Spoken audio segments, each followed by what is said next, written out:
Oh, révèle-toi. Yeah, révèle-toi.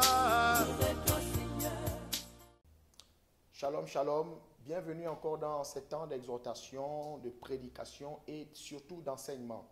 Nous sommes dans ce que dit la Bible. Nous voulons, à la lumière des Écritures, examiner avec vous aujourd'hui quelque chose encore de très important. Nous entendons souvent beaucoup de personnes, beaucoup de chrétiens dire comme ça, « Tout concourt au bien de celui qui aime Dieu ». Vous savez, c'est une phrase ou c'est un passage de la Bible qui est repris par beaucoup de personnes, surtout lorsqu'elles se retrouvent dans des conditions un peu compliquées. Vous savez, c'est très facile de dire, voilà, telle chose t'est arrivée, la Bible déclare que tout concourt au bien de celui qui aime Dieu. Et vous voyez, il y a des personnes comme ça qui se disent, bon, effectivement, ce qui m'arrive, il n'y a pas de problème, cela concourt à mon bien parce que la Bible déclare que tout concourt au bien de celui qui aime Dieu. Mais je vais m'arrêter un instant pour dire à celui qui me suit qu'il y a quelque chose que nous n'avons pas bien saisi. Nous allons lire tout de suite la parole cette parole est dans le livre de Romains, chapitre 8, le verset 28. Il est dit, « Nous savons du reste que toute chose concourt au bien de ceux qui aiment Dieu. » Que toute chose concourt au bien de ceux qui aiment Dieu. La Bible précise, toute chose concourt au bien de ceux qui aiment Dieu. Donc, ici, la Bible est précise. La parole de Dieu, elle est précise à ce niveau. Elle dit que quelles que soient les circonstances, quel que soit ce qui peut arriver dans la vie d'un enfant de Dieu, la Bible dit, dans la vie d'un homme, la Bible dit, toutes ces choses vont concourir au bien de cette personne. Pourquoi ? Parce que cette personne aime Dieu. Moi, je vais te poser la question. Est-ce que tu aimes Dieu? Parce que c'est souvent trop facile de dire, telle chose m'est arrivée, telle chose, voici, je suis dans telle situation. La Bible déclare que tout concourt au bien de celui qui aime Dieu. Non, bien aimé. Vous savez, nous devons faire attention avec la parole de Dieu. La question que tu dois te poser, est-ce que tu aimes Dieu? Est-ce que véritablement tu aimes Dieu?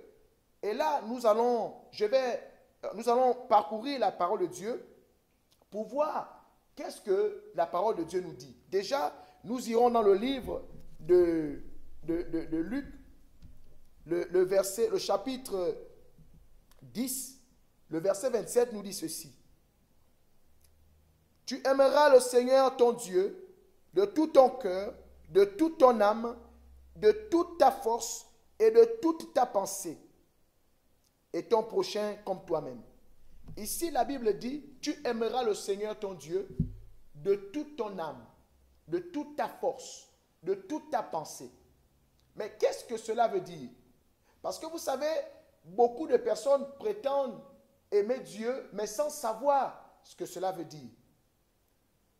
Alors, nous irons dans le livre de 1 Jean chapitre 5, et nous allons voir ce que dit la Bible au sujet de celui qui aime Dieu.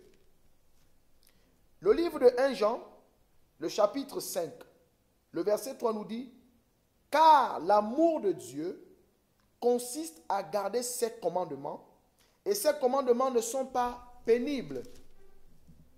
Parce que tout ce qui est né de Dieu triomphe du monde. » Le livre de Jean, 1 Jean chapitre 5, le verset 3 nous dit, « Car l'amour de Dieu consiste à garder les commandements du Seigneur. » Vous savez, il y a des gens qui disent, en fait, ils pensent que l'affaire de Dieu, c'est une affaire émotionnelle. C'est un problème sentimental. Non. Ici, la Bible est claire. Ce que tu dois comprendre pour savoir si réellement tu aimes Dieu, la Bible nous dit, celui qui aime Dieu, il garde les commandements du Seigneur. Il garde la parole de Dieu. Il marche selon cette parole. Donc, tu ne peux pas dire que tu aimes Dieu alors que tu ne gardes pas sa parole. Non, tu ne l'aimes pas. Tu ne peux pas dire que tu aimes une personne et que tu ne fais pas ce que la personne te demande de faire. Les femmes, par exemple, pour ceux qui sont mariés, si tu dis que tu aimes ta femme, Mais tu vas, c'est-à-dire, faire plaisir à ta femme. Si tu dis que tu aimes ton mari, tu lui obéiras. Or, aujourd'hui, nous voyons des personnes qui disent, j'aime le Seigneur, j'aime Jésus, j'aime Jésus. Non, il n'est pas ici une question sentimentale. On ne te demande pas de rester dans l'émotion. Ici, on te demande de connaître ce que dit la parole de Dieu. Si tu aimes le Seigneur, tu vas garder les commandements. Ça veut dire que tu vas marcher selon la parole de Dieu. Celui qui refuse de marcher selon la parole de Dieu ne peut pas prétendre aimer Dieu. Nous irons comme ça là encore dans le livre de Jean toujours. Jean 14. Nous allons regarder les versets 15, je crois bien. Jean 14, 15. Et nous allons voir ce que dit la parole de Dieu dans Jean 14, le verset 15. La Bible dit, si vous m'aimez, gardez mes commandements. Si vous m'aimez, gardez mes commandements. Est-ce que toi, tu gardes les commandements de Dieu? Est-ce que tu gardes la parole de Dieu? Est-ce que tu agis selon la parole de Dieu? Est-ce que tu la mets en pratique? Et tu vas dire que tu aimes le Seigneur. Et c'est comme ça que tu vois, quand les situations arrivent dans vos vies, vous êtes les premiers à dire, tout concourt au bien de celui qui aime Dieu. Tout concourt au bien de celui qui aime Dieu. Je ne m'inquiète pas. Non. La Bible dit, au jour du bonheur, réjouis-toi. Au jour du malheur, interroge-toi. Nous faisons ces enseignements parce que nous avons constaté que trop de chrétiens marchent dans la confusion. La confusion n'est pas la part d'un enfant de Dieu. La confusion ne doit pas intervenir dans la vie d'un enfant de Dieu. Car la parole de Dieu déclare que rien n'arrive sans que le Seigneur n'ait pris le temps d'avertir ses serviteurs, les prophètes. Alors, il y a des gens qui vivent des situations et ils tombent sur des paroles en disant, ils s'approprient des paroles en disant, tout concourt au bien de celui qui aime Dieu. Non, bien-aimé. Celui qui aime Dieu, c'est celui qui garde la parole de Dieu. Est-ce que toi, tu gardes la parole de Dieu? Est-ce que ta vie, quand on la regarde, est-ce que ta vie rend témoignage à la vérité qui est la parole de Dieu? Est-ce que tout ce que tu fais, tu le fais selon que la parole de Dieu t'instruit? Ou tu le fais, tu fais ce que toi tu ressens, tu fais ce que tu as à l'esprit sans tenir compte de la parole? Le plus grave, c'est qu'il y a beaucoup de chrétiens qui ne connaissent même pas la parole de Dieu. Dis-moi un peu, comment tu vas faire pour obéir à un Dieu dont tu ne connais même pas la parole? Comment est-ce possible? Comment tu fais pour obéir à Dieu? Il faut obéir à Dieu, mais pour obéir à Dieu, il faut connaître sa parole. Donc, tu ne peux pas dire que tu aimes le Seigneur alors que tu ignores ce qu'il attend de toi. Beaucoup de personnes ne savent pas ce que Dieu attend d'eux. Enfin, beaucoup de personnes ne savent pas ce que Dieu attend d'elles. Mais elles prétendent aimer le Seigneur. Or, le Seigneur dit, tu dois aimer le Seigneur ton Dieu, de tout ton cœur, de toute ton âme et de toute ta pensée. Alors, celui qui dit il aime le Seigneur, il va garder la parole de Dieu. Il va la mettre en pratique. Il va chercher à la connaître. Il va chercher à la méditer jour et nuit, comme il est dans le livre de Josué 1, le verset 8. Si tu n'aimes pas les Écritures, si tu n'aimes pas lire la Bible, pour savoir ce que Dieu te dit, le genre de vie que Dieu veut que tu mènes, bien-aimé, tu n'aimes pas Dieu. Tu n'aimes pas Jésus.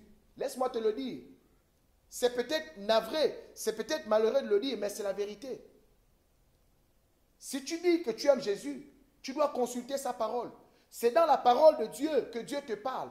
C'est parce que tu vas prendre attache avec ce que la Bible te dit et t'enseigne. Et en mettant en pratique, en vivant selon ce que t'enseigne la parole de Dieu, c'est alors vraiment que tu aimes le Seigneur. Une autre chose que nous devons savoir, ce que la Bible dit, il n'y a pas de plus grand amour que de donner sa vie pour ses amis. Si tu aimes le Seigneur, ça veut dire que Jésus devient ton ami.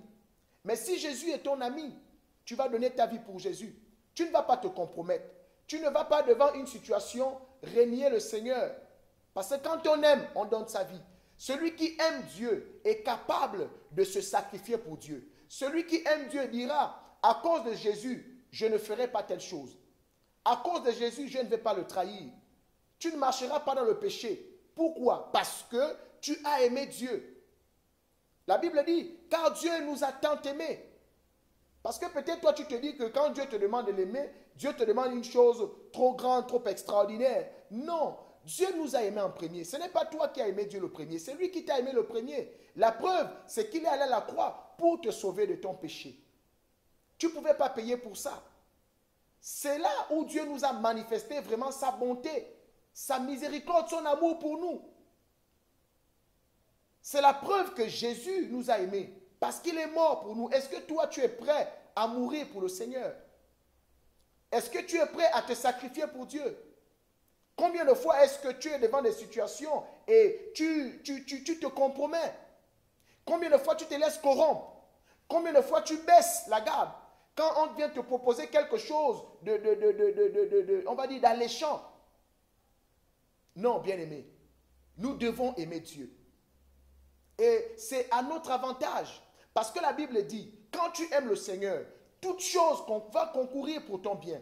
Quel que soit ce que les hommes te feront, quand tu aimes Dieu, Dieu fera en sorte que toutes les situations soient en ta faveur. Que quelqu'un te fasse le mal, que quelqu'un te fasse le bien, qu'on monte des complots contre toi, parce que tu as aimé Dieu. Dieu fera en sorte que toutes ces choses reviennent en ta faveur. Souvenez-vous de Mardochée. Mardochée était un homme intègre. Mardochée connaissait le Dieu qu'il servait. Mardochée savait que je ne me prosterne que devant le seul Adonai, le Dieu de mes pères. Mardochée aimait son Dieu. Si bien que même quand il fallait que les gens, pendant que les gens se prosternaient devant Aman, Mardochée ne se prosternait pas. Parce qu'il savait que son Dieu le lui interdit.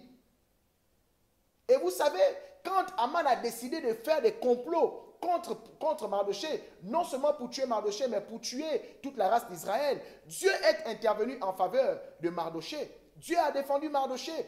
Et Aman a été pendu à son propre bois. Non seulement Aman est mort au bois là où il voulait pendre Mardochée, mais Mardochée par la suite a pris tout l'héritage qui était destiné à Aman. Voici la grâce qu'il y a dans le fait de te donner pour le Seigneur.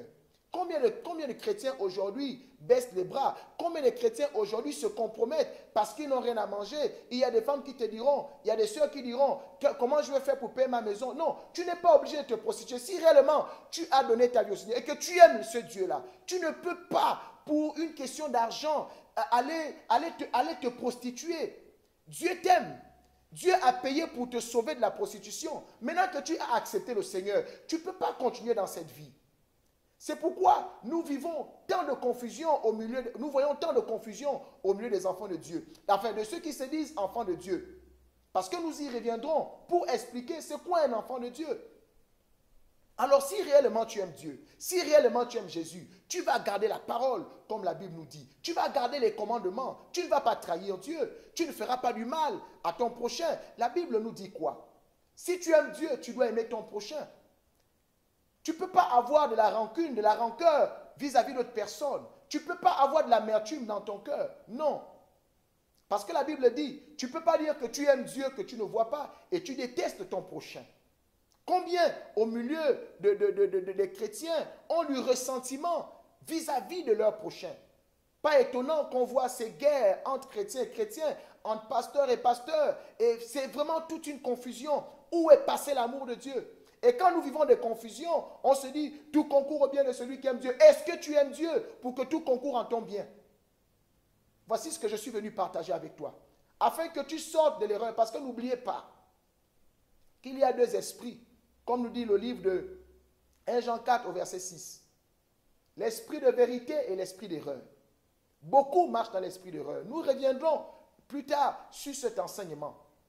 Ce que je veux te dire, si tu aimes Dieu, si tu veux que toute chose concourt à ton bien, si tu veux que tout soit à ton avantage, recherche à aimer Dieu. Aimer Dieu, c'est être prêt à te sacrifier pour le Seigneur. Aimer Dieu, c'est garder sa parole et la mettre en pratique. Soyez bénis. Shalom, shalom chez vous.